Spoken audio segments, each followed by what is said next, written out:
The other big story we've been tracking since this morning, the appointment of the next Army Chief, General Lt Gen Suhag, raising a storm in Parliament. Defence Minister Arun Jaitley was forced to clarify in the Rajya Sabha. He has now said that his appointment is final and that the government stands by their decision.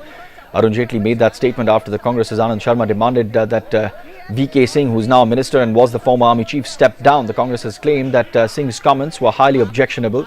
This after VK Singh tweeted saying that the affidavit was an old one prepared under the UPA government and had accused Suhag of killing innocent people. The affidavit was in response to a plea challenging Suhag's appointment, pointing out that former army chief and now minister VK Singh had initiated disciplinary and vigilance inquiries against him. Now, the affidavit said that the ban against Suhag was without any basis. The UPA government had made the appointment of the next army chief some weeks ago.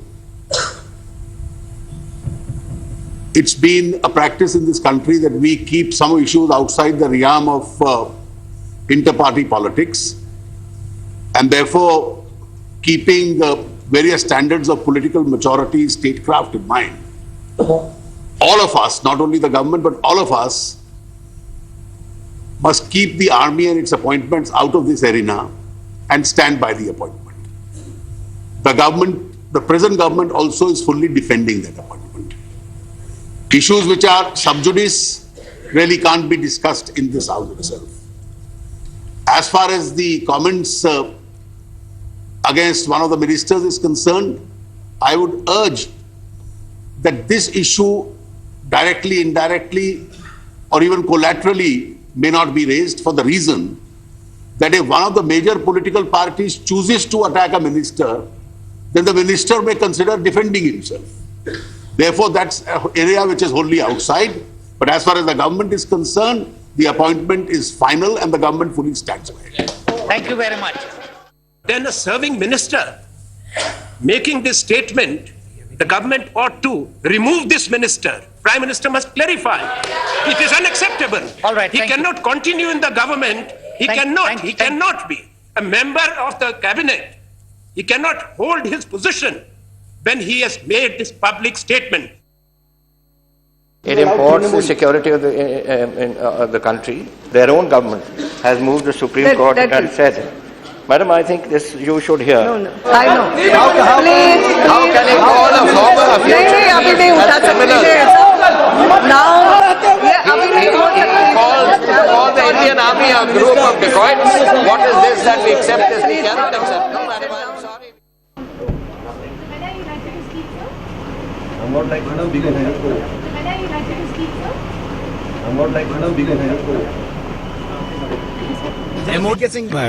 No comments. This affidavit that was submitted, sir? No comment. You are the defense minister at that time, sir. I am no more defense minister. I don't want to make any comment. No comments. This affidavit that was submitted, sir? No comment. You are the defense minister at that time, sir. I am no more defense minister. I don't want to make any comment. All right, let's get in more perspective from our senior editor, Anubhav Bhosle, joining us with more perspective on this. Anubhav, this really is the first major embarrassment for the new government and at such a scale now being raised in the parliament. You had to have an Arun Jaitley also speak out with a clarification. That's right, Arunodaya. And I think that statement that has come in from Arun Jaitley, that the decision on General Suhag is final, it is binding, and the government of the day is standing by the appointment that was made by the previous UPA regime, that this man is going to lead the armed forces after General Bikram Singh retires, is really a statement that perhaps is aimed at cooling down tempers, calming down tempers. So the government in a sense is trying to step aside with all the controversy that has been raised on the conduct of General Suhag. Anand Sharma, when he was speaking in Parliament, and many other Congress leaders are making that important point that this was a tweet of General VK Singh that was raising questions on the conduct of General Suhag.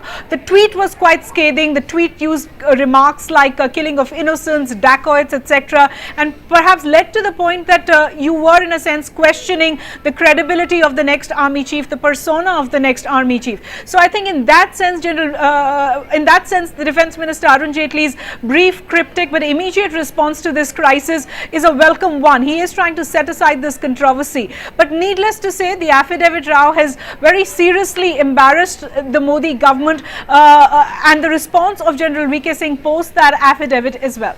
Right, and Anubha, very quickly, what about General VK Singh himself, now a minister, the former army chief? He's already been in controversy with the previous government, but he seems to be, in a sense, sort of left alone to defend himself, because there was nothing said by Arun Jaitley on that aspect. That's right. General VK Singh will perhaps have to defend himself now. Remember, the affidavit has been very scathing on General VK Singh. This is the affidavit that has been put forward, after all, by his own government's ministry to the Supreme Court. It's imputing motives to him. It has basically said that he acted in an illegal manner, he acted in a premeditated manner, and tried to stall the promotion of General Suhag. But I think for the government of the day to carry this matter any forward would not be possible. If they come forward to defend General VK Singh, then in a sense they are defending some of the remarks that he's made against General Suhag, which possibly the Defence Minister of the government of the day would not like to get into. Certainly. So, all right, Anubha, we'll leave it there. Thanks very much for getting us all those details. We'll be tracking this story very closely, including all the political reactions, the matter now